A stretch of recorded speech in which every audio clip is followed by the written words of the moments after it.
I was trying to find a video of me doing the crossbar challenge on Soccer AM. I managed to find it, and then I was just sort of flicking through the YouTube comments. One of them said, it was that thing where you just go, oh, God.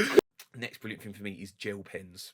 Okay, well, Right, so I'm not sure if you had them in school. So like gel pens, right? When I say gel pens, no, just not. I'm not sure. Okay, so a whole variety of colours, Right. and they had smells. So you could get absolutely there'll be about 16 different reds, which are all the same red, but they just sent it differently. So you have like strawberry, cherry, watermelon, Which and is that. presumably for you as a hungry kid. Like, I mean, the last thing you want is edible pens. Like, do you know what I mean? You're already struggling. You're like, strawberry. Trying to do my homework and teasing myself. Oh my God. I think he's got an eating problem. Yeah, he's drawn War and Peace inside his cheek. What? That's incredible, though. Yeah. So because do you know what's really fascinating about that? I wonder if this was the reason. Because smell and memory are interconnected. So, really? Yeah. So if you're trying to revise, a really great tip. If you're trying to revise and you're struggling with something, if let's say I don't know you're trying to do trigonometry or whatever, if you had a little bit of lavender and you kind of smelt it as you were learning it, when you're in the exam, if you kind of have a little whiff of lavender, it kind of brings it back. So cool. I wonder if that was the thinking behind it. Do you know? I'm sure it probably started with such good intentions as that. Right, and they realised kids are morons. I just want to smell stuff, and they just started releasing it to the point where. Or they were thinking kids love sniffing pens. Let's make it safe. That's it. Yeah, exactly. Either way. But I remember the holy grail, the pen that I wanted so bad, was a popcorn flavoured pen. Wow. And when I mean it smelled like fresh popcorn, it smelled beautiful. Craziest part is obviously the ink was white, so it was an absolutely useless pen for in school because it didn't do much for you. So I remember the one thing that happened was I finally got this white gel pen, right, and I was buzzing with it. And again, I it's only talking to you now, Russell. I've realised maybe I should go see a therapist because I've got quite a lot of horrible stories between like about 8 and 10 years old, right? Okay. But there was this girl that I had a real big crush on. And I was like, listen, I'm not going to give her the pen. That's insanity. I've worked hard. I've scoured about 45 WH Smith to find this like white gel pen, right? Yeah. I'm going to write her a note and say, look, how much I really like her. So I wrote basically just saying, who knows, paraphrasing here, but hi, Susanna. I really like you. Jordan. That's it. Okay. I passed the note along. Susanna, give it to Susanna. When you're nervous about passing that, you know when you had that school crush, right, and you really like them, and there's no sense to it, but you just like, oh my gosh, it's like being in love when you're a kid. I was going to sleep thinking about Susanna, this real crush on her. She gets the note, and I'm already anxious to how she's going to react, but evidently I've wrote it in white pen. So watching her trying to like reflect the ink off of light to just try and like she looked like some sort of lost at sea pirate trying to figure out where she was.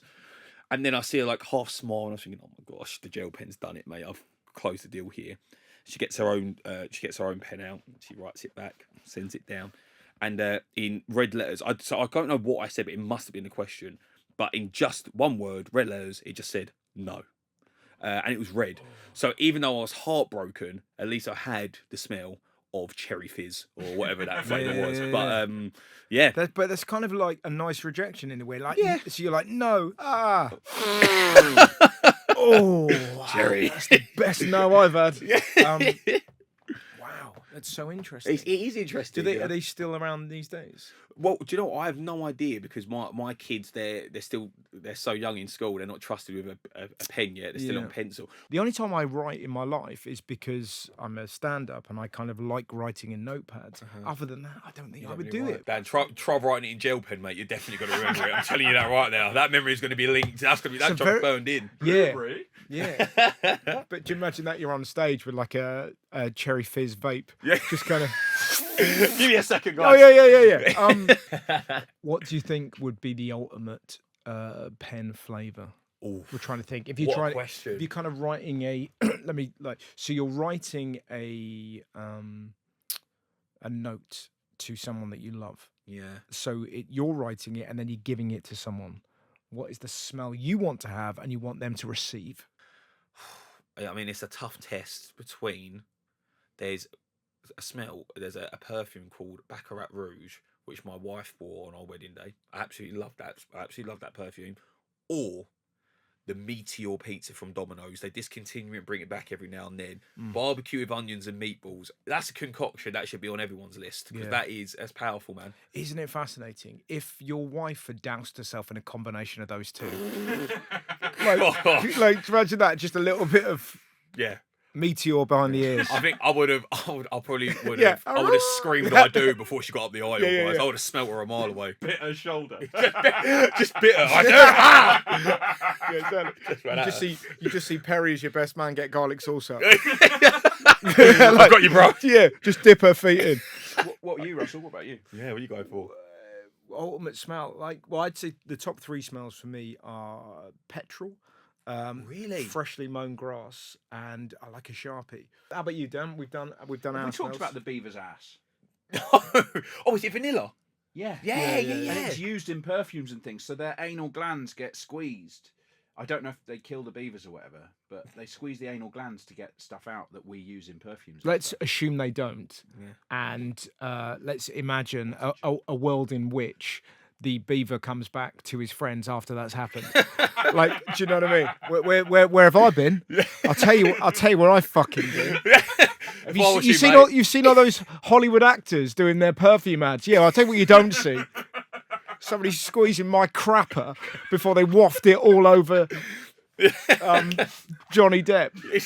Johnny Depp sells perfume. He looks like a man who sleeps rough. Like, he doesn't. Yeah. It's that incredible. Like, Johnny Depp, handsome man, but doesn't look like he smells good. He doesn't. He looks like he potentially smells like Meteor. Yes. Yeah, he looks like he could potentially be like onion and meatballs. It wouldn't be a bad smell, but it's a lived-in smell. Lived-in smell. I think that's perfect. Yeah. Like when you go, have you ever like rushed out of your hotel room? Maybe you're on tour and you get back in the evening and no one's come round for rooms like to sort of tidy up, and you walk back into like your morning kind of den, and you go, oh wow, this is really my room. Do you know, I had the most random. I was trying to find a video of me doing the crossbar challenge on Soccer AM to show my friends that I'd done it, and I found it on YouTube randomly.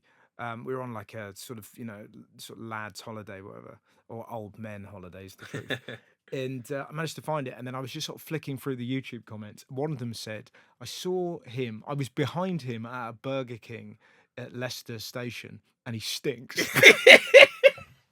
And it was that thing where you just go, oh God, like, but you know what I mean? You know when you go, oh no, but it was such a random video.